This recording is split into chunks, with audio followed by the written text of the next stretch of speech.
At yan po ang mga balita ngayong linggo ng pagkabuhay. Ako po si PR Arcangel. Ako po si Ivan Mayrina. Ito ang GMA News. Walang kinikilingan, walang pinoprotektahan. Noon at ngayon, serbisyong totoo.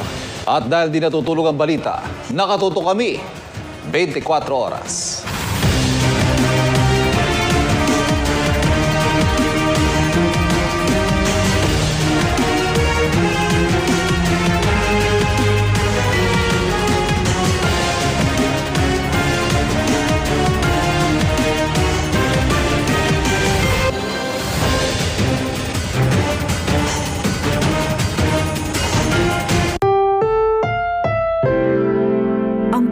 Programang ito ay rated SPG. Striktong patnubay at gabay ng magulang ang kailangan. Maaaring may masiselang tema, lengguwahe, karahasan, sexual, horror o droga na hindi angkop sa mga bata.